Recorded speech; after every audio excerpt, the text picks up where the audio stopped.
자, 그러면 또 네. 저 내신 1등급하고 수능 만점 두 마리 토끼들을 다 잡으셨어요, 결국은. 네네. 그 비결이 뭐라고 생각하십니까?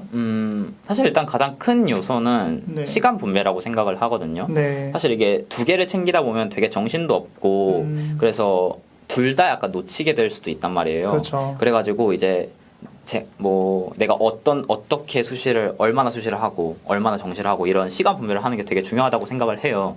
그래가지고 예를 들어서 내신 기간에는 이제 고등학교 1학년, 2학년 때는 내신 기간에는 완전히 수시만 집중을 했었거든요.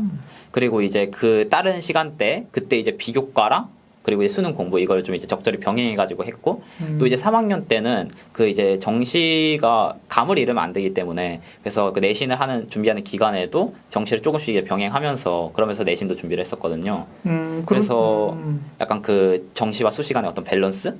네, 그런 걸 좀 잘 맞췄던 게 이제 좋은 결과를 이끌 수 있지 않았나 생각을 합니다. 그러면은 결국 이제 정시를 잘 준비하기 위해서 이제 학교에서 보는 모의고사가 있잖아요. 네네. 그 모의고사에 실제로 어떻게 공부를 하셨는지 좀 궁금하거든요.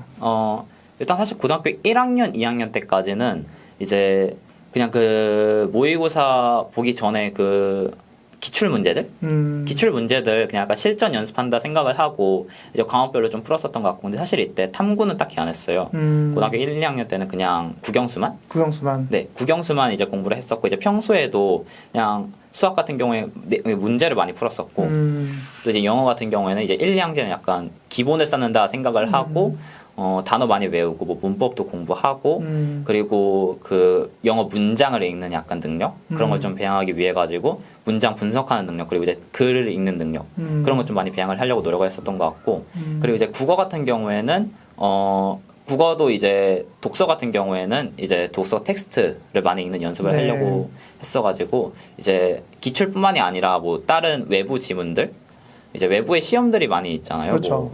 예를 들어서 뭐 리트, 피트 이런 외부 시험들이 되게 많이 있는데 물론 이게 수능보다 조금 어려운 난이도긴 하지만 그래도 이제 많이 고민을 하다 보면 분명 거기서 얻는 것들이 있기 때문에 그래서 이런 외부 지문들도 적극적으로 좀 활용을 했었고 또 이제 문학은 이때는 이제 주로 기출을 많이 활용을 했었던 것 같고 네네 그래서 이렇게 공부를 했었고 또 이제 3학년 올라가서는 이제 국어 같은 경우에 되게 기출을 많이 중시를 했었어요.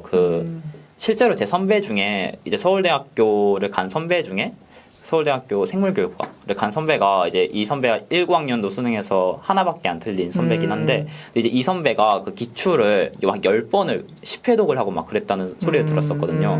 그래서 제가 그거를 듣고 정말 기출이 정말 중요하구나. 네, 그러니까 학교에서 많이 보긴 했었는데 근데 그렇게 친한 선배는 아니었었어가지고 10회독을 통해서 하나 틀렸던 케이스를 듣고 10회독을 했다는 얘기를 듣고 네, 그래서 이제 기출의 중요성을 뭐 전에도 많이 들었었지만 그때 이제 확 인지를 하고 기출을 되게 많이 봤었었고 그리고 이제 그것뿐만 아니라 결국 이제 제가 보는 수능이라는 시험은 결국 이제 비기출인 형태인 거잖아요. 그쵸. 그때 당시에는 그래서 비기출도 뭐 다른 사설 모의고사라든지 그런 것들도 되게 많이 풀었었고 그리고 이제 그 국어 같은 경우에는 저는 개인적으로 수특과 수능 완성 이거 문학 부분이 되게 중요하다고 생각을 하거든요. 특히 이제 고전시가나 현대시 이쪽 같은 경우에는 이제 그 작품의 전문을 공부를 해두면은 그 부분 내에서 나오기 때문에 약간 저는 그 작품의 대강 이제 훑어보고 이제 이걸 제대로 안 읽고 풀 수 있을 정도로까지 공부를 했었어요. 이 부분은 그래가지고 연계교재 문학을 되게 열심히 공부를 했던 것 같고 그래서 뭐 국어는 이렇게 공부를 했었고 또 이제 영어 같은 경우에는 제가 이제 강의를 좀 많이 활용을 했었던 편이긴 해요. 네. 그래가지고 이제 강의를 들으면서 강의를 하면은 구체적으로 뭐 이렇게 인강을 얘기하시는 거죠? 네네 인강을 말씀을 드리는 거예요. 이제 저는 1학년 이후로는 학원을 다니지 않기 때문에 네, 여기서 중요한 포인트입니다. 네. 1학년 이후에는 학원을 다니지 않았답니다. 네, 혼자 공부하신 거죠? 네, 이제 1학년 때까지는 다니다가 이제 약간 그때부터 생각이 든 거는 이게 되게 효율이 안 난다라는 생각을 했었거든요. 학원을 다니는 게. 네네. 학원에서 어떤 일이 있었나요?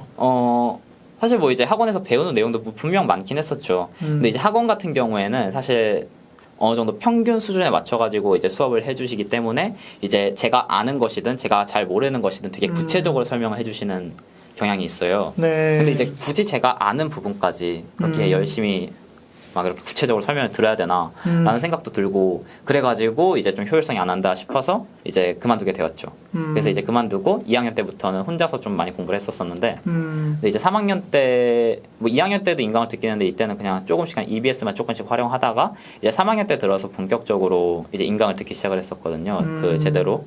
그래서 영어 같은 경우에 되게 인강에 도움을 많이 받았던 편인데 그래서 인강을 들으면서 이제 그 보통 이제 영어 같은 경우에는 막 빈칸, 순서, 삽입 이런 문제들이 되게 어려운 문제들. 네, 어려운 문제로 나온단 말이에요. 그래서 실제로 저도 모의고사를 보면은 모의고사나 아니면 다른 문제들을 풀어보면은 이 유형에서 좀 많이 틀리기도 했었고 그래서 이 유형을 보완하기 위해서 그 강의를 들었었는데 되게 그 강의가 그 문제들을 뭐 가장 쉽게 풀 수 있는 방법들 그런 것들을 많이 알려줘가지고 그래서 네. 약간 스킬이라고 해야 되나 그런 것들을 좀 적용할 수 있어가지고 그래서 그거에 되게 도움을 많이 받았던 것 같아요.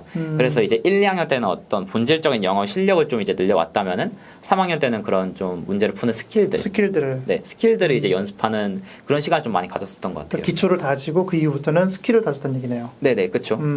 그래서 맞아. 네. 그래서 많은 학생들이 보통 이제 본질은 기초는 없으면서 스킬만 길어지고 상당히 네네네. 많이 있는데 거꾸로 그걸 되게 잘하셨고